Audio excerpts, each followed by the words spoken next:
特斯拉又降价了，这背后竟然还有中国企业的功劳。是的，你没看错，特斯拉这次降价的幅度不少，原因也比较多，但是有一项科技也立了功，那就是一体化压铸技术。2020年，特斯拉的超级工厂装配了超大型一体化压铸机，这台机器长19.5米，高5.3米，有足球场大小，可以在2分钟制造出原先需要2小时的零部件，而且成本下降了40%。在效率和成本的双重作用下，特斯拉有底气进行大幅度降价，所以它的出现让汽车巨头们大为震撼。此后，这项技术彻底火了，未来小鹏、理想等车企全都抓紧布局一体化压铸技术，就连大众、奔驰也不例外。如果有哪一家没有相关技术的发展计划，它一定会被投资者慢慢抛弃。所以，一体化压铸技术是行业未来的大趋势，甚至被有些人称作汽车制造的第3次革命。很多人不知道的是，为特斯拉提供一体化压铸机的是中国企业旭升、力劲、文灿等企业，股价疯狂飙升。中国压铸企业也在发生革命性变化。换句话说，这是一场由特斯拉带头冲锋，中国制造企业殿后，其余车企一拥而上的资本狂欢。但是这项新的技术又被有些人称作资本泡沫。那么问题来了，一体化压铸技术到底是啥？它到底是科技泡沫，还是一项可以改变汽车格局的技术？今天就来说说特斯拉引领的这一项技术。大家好，我是熊猫，视频制作不易，记得点赞关注哈。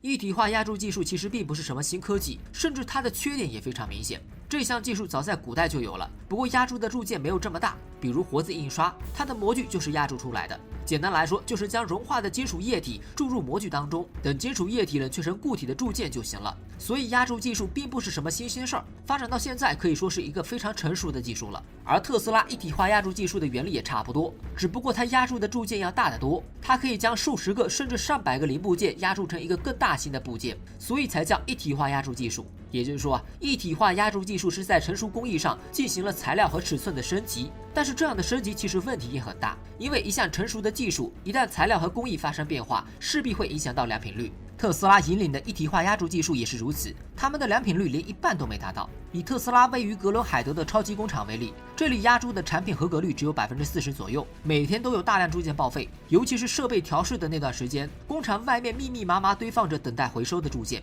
数量之多让人感叹，所以这个工厂也被人叫做铸件坟墓。这是因为压铸大型一体化构件时，模具和液体会带有空气，很容易导致铸件内部有气泡，而且这个问题目前还很难解决。就像手机贴膜一样，贴的面积小还比较容易，但是贴的面积大了就会有气泡进来。一体化铸造技术也是如此，压铸的面积越大，良品率越低。除此之外，尺寸越大也会引起变形和补液等问题，不论哪个环节出现问题，都会影响到良品率。说的直白一点啊，目前的一体化压铸技术还未真正成熟，它的良品率非常低，甚至一半都没到。除了良品率低外，还有成本问题，因为越大的铸件就需要更大的一个一体化压铸机，但是这种压铸机的造价非常昂贵，即使是国产整套下来也需要1亿元左右，如果是进口的价格还要飙升到3到4倍。但其实这还不是成本最大的地方，消费者的维护成本才是大头。因为一体化压铸的材料是铝合金，屈服强度只有传统热成型钢的1/5到1/10左右，稍微大一点的碰撞就会让整辆车报废。如果要维修，就需要更换整个一体化部件，相当于重新造一辆车了。先前网上就有新闻报道说一辆某品牌的车撞到了一体化部件，结果维修费用高达20万元，而消费者购买车辆的费用也才20多万，这么高的成本让消费者很难受。维修费用高也会抬高保险的费用，对于新能源汽车的车主来说更是雪上加霜。总的来说，这项非常火爆的技术，它的缺点也非常大，所以有些人也劝国产车企们不要盲目跟风特斯拉。那么问题来了，既然这项技术缺陷这么大，那么为啥特斯拉要拼命搞这个？国产车企为啥要冒着失败的风险也要跟进呢？这个问题其实很复杂，不同的人结论也不相同。有些人说为了成本，有些人说为了效率，还有些人说为了方便资本讲故事。我查了资料后发现，即使是马斯克自己在不同的场合，他的答案也是不同的，成本质量都有。比如2021年时，他在和著名的汽车拆解专家桑迪罗门交流时，桑迪抱怨特斯拉的 Model 3车身后面的结构缝隙很大，像东拼西凑的破布。当时马斯克很尴尬，只能承认因为量产需要，所以品控没做好。然后他话锋一转，就为 Model Y 打起了广告，说他采用了一体化压铸技术，后车身可以不用焊接，不仅没有缝隙，而且还节省了很大的工序。意思就是质量好，而且效率高。后来在一次媒体会上，马斯克也为一体化压铸做宣传，说他可以将几十个零部件整合在一起，成本缩减40%。后来他又在推文上说，特斯拉正在尝试用巨型压铸机，尝试像造玩具一样造车。所以对于马斯克来说，这项技术优点很多，只要有合适机会，他就会为自家产品做宣传，很难说清到底是为什么。这些答案也一直困扰着我，直到我重新回头去整理特斯拉的研发进程和遇到的问题时，我才逐渐清晰，这些答案确实都有，但都不是根本的原因，归根到底还是为了新能源汽车的轻量化。这就要从特斯拉如何推动汽车电动化开始说起。马斯克主导的电动车的确引领了未来的趋势，但是新能源汽车被诟病的地方也非常多，其中里程数是绕不开的话题。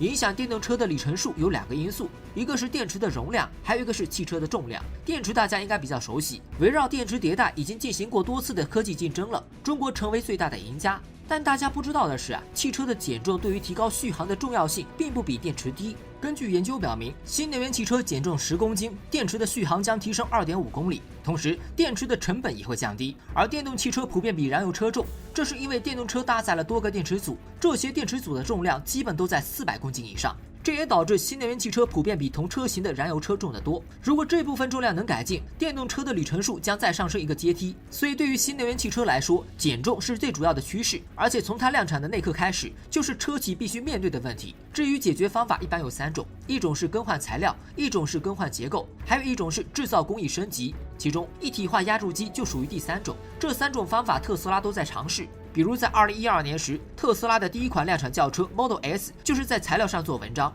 传统燃油车为了安全，一般采用大量钢铁做零部件，而 Model S 则是采用了高强度的铝合金做车身。铝合金的密度是高强度钢的1/3，但是强度并不输于钢材，所以用它造出来的车身可以在保证安全的同时，降低车身40%的重量。不过高强度铝合金的价格比较贵，是钢材的3倍以上，普通消费者承受不起，所以特斯拉并没有坚持用这个材料，在平民车型 Model 3和 Model Y 的车身上采用了铝钢混合，用铝合金替代钢材的进程就变慢了。到了2013年左右，特斯拉还对动力总成的结构下手，他们希望将电池系统的零部件进行缩减，减少配件，减轻重量。于是他们在全球为 Model S 寻找优质的供应商，其中中国压铸企业旭升公司在电池冷却系统的部件上脱颖而出。当时的特斯拉属于汽车行业的新贵， Model S 还没有诞生，销量并不是很大，但是旭升并没有轻视特斯拉，反而非常重视这项合作。他们用锻造技术将2块电池冷却模块合成成一个，并且将样品结果呈现给特斯拉。特斯拉团队在看到样品时非常满意。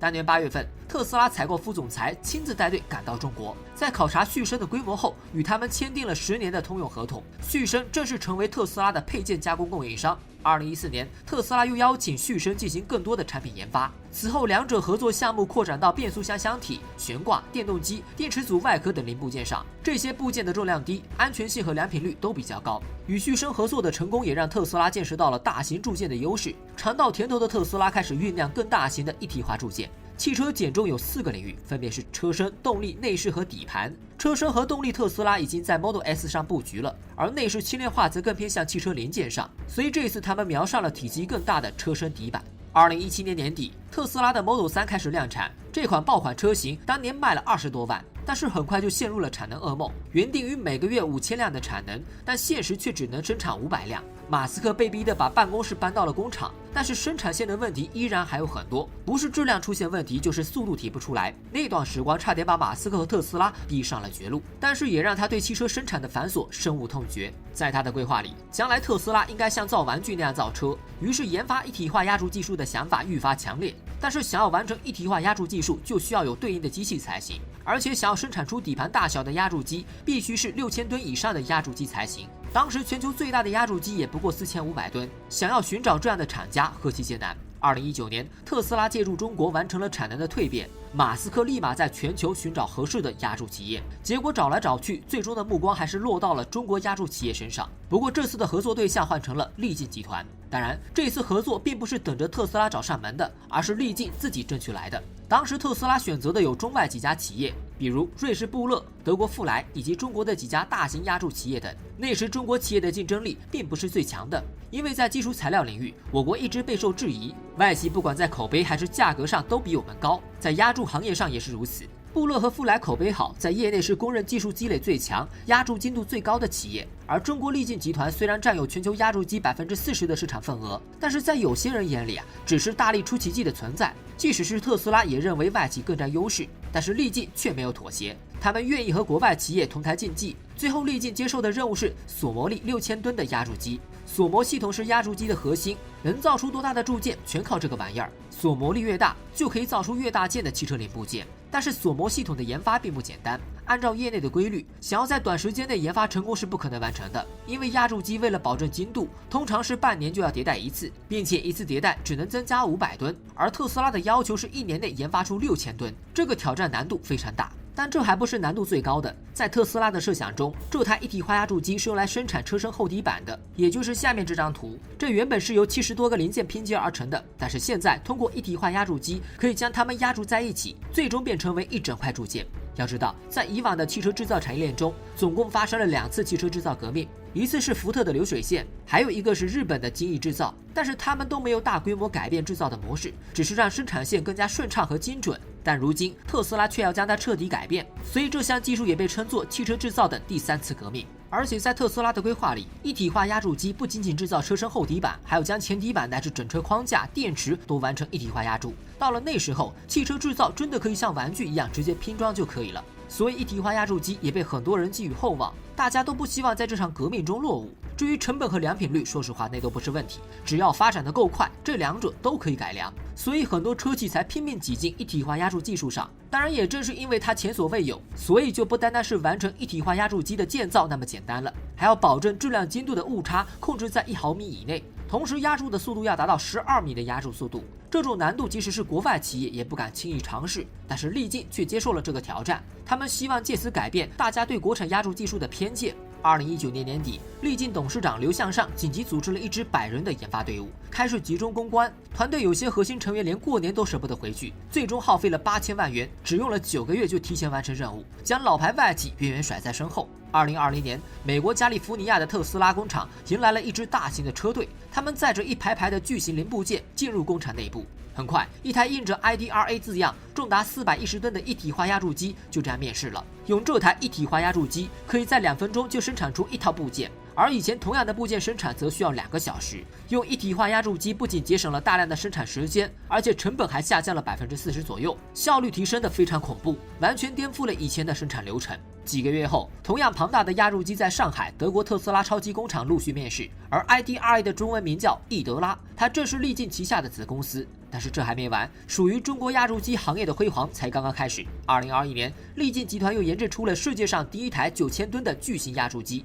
2022年，力劲更是研发出世界上第1台12000吨的压铸机，力劲也成功登顶压铸机巅峰。力劲成为特斯拉身后最耀眼的明星，他们的股价一度暴涨20倍，让人瞠目结舌。所以我才说，一体压铸技术是特斯拉在前面冲锋，中国在后面提供火力，并且享受果实的格局。事实上还不仅仅如此，在力劲身后，还有许许多多的压铸机厂家正在摩拳擦掌。那些曾经质疑中国压铸技术的人，此刻彻底没有了声音。而中国企业有了自己的一体化压铸机的制造能力，我们车企就没了后顾之忧，不用担心产品被封锁，可以放心完成产业布局，甚至它还可以应用在其他领域，提高我们整体制造业的竞争力。所以我才说，这是一场由特斯拉冲锋中国制造业狂欢的革命。当然，它能否成功，还需要靠大家的努力才行，我们共同祝愿吧。好了，我是熊猫，大家记得点赞关注哦，我们下期见。